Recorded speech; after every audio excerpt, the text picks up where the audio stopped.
The vast majority of foreign aid that's administered by the U.S. Agency for International Development goes through middlemen, international aid agencies or U.S.-based private companies that then distribute the assistance.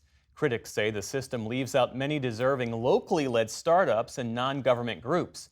In the second of three reports now, Fred de Sam Lazaro explores the field of healthcare. It's part of his ongoing series, Agents for Change. For most people in Africa, getting medical care is a nightmare. It takes hours, even days, to reach a clinic or hospital. So many people must rely on pharmacies, most of them small and family-owned, like the one Kingsley Wills runs in the small Ghanaian town of Tafoakiam. So you were running out of things? Yeah, running out of it. For years, it was a struggle for him, too. Inventory wasn't moving, and when vendors came to collect payment, he had special instructions to staff. When they can tell them I'm not around. You had to hide from your suppliers. Your suppliers, because there's no money to pay.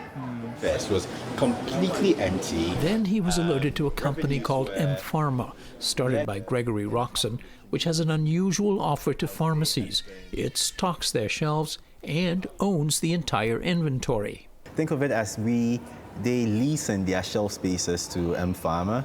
We make money if you make money.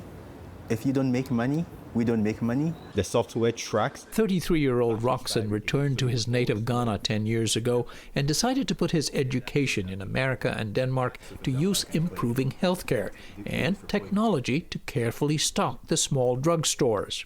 So we built a team of data scientists and analysts that could actually take consumption data from these pharmacies in order to be able to do better planning. M-Pharma now has a network of some 850 affiliated pharmacies in 9 African countries. Its software monitors what's moving or what's needed in any store and can quickly deliver from warehouses like this one in Ghana's capital, Accra. Beyond pharmaceuticals, M-Pharma added services, creating health centers with nurses on staff and doctors on standby. So when Rosemary Hammond came in with a splitting headache one recent morning, Nurse Patience Atia checked her vitals and saw fit to double-check with one of the 30 M-Pharma doctors available online. So far, there's been no added cost for the clinical services, which are covered by revenues from drug sales. It cost us $350 a month, including the salary we pay to the nurse, the fractional cost of the doctor, because the doctor doesn't have to be physically located at the site. He says his costs are a fraction of those at the extensive government-built network of community health facilities.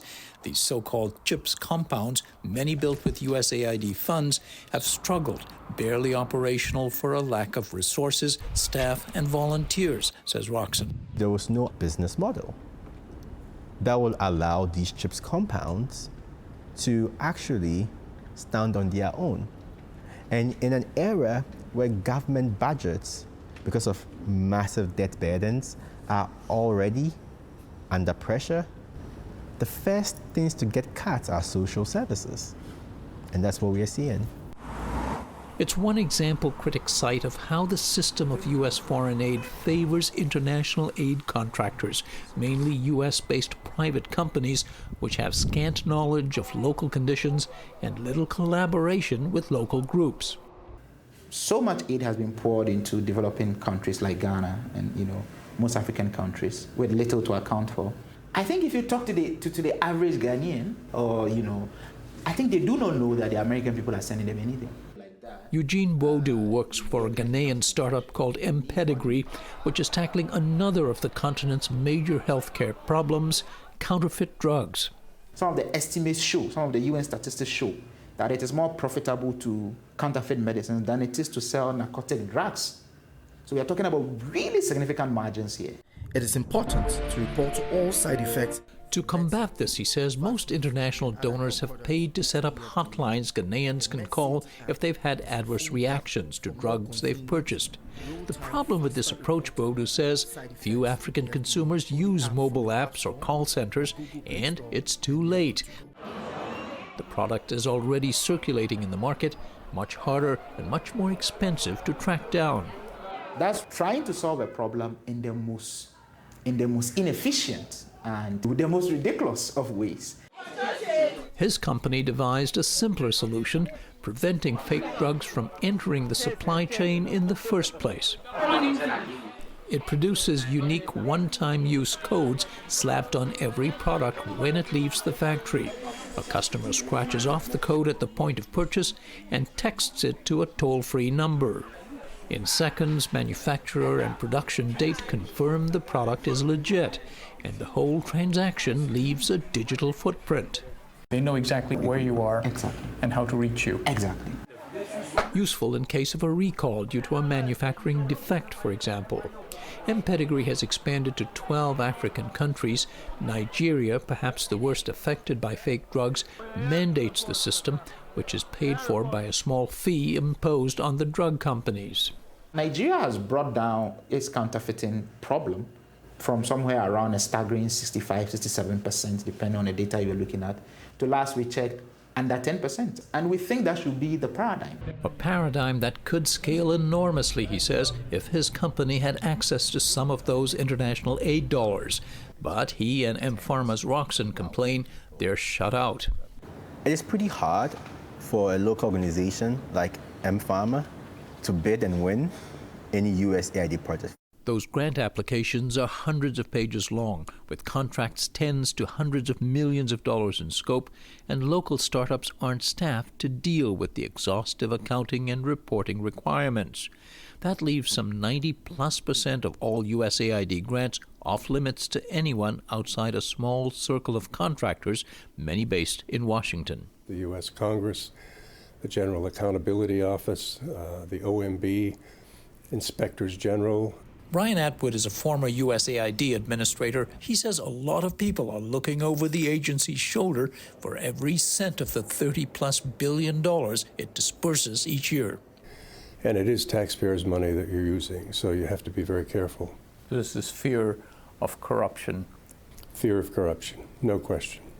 He says a chronically understaffed agency is forced to outsource to contractors familiar with the complex process. But M-Pharma's Roxen sees corruption in the status quo, where large private contractors work mostly within inefficient government systems in countries targeted for help. To the American taxpayer, you've said, is abetting a lot of corruption. Exactly. You have people that move from USAID with the inside knowledge to join these big development contractors with the inside knowledge on how you win these bids.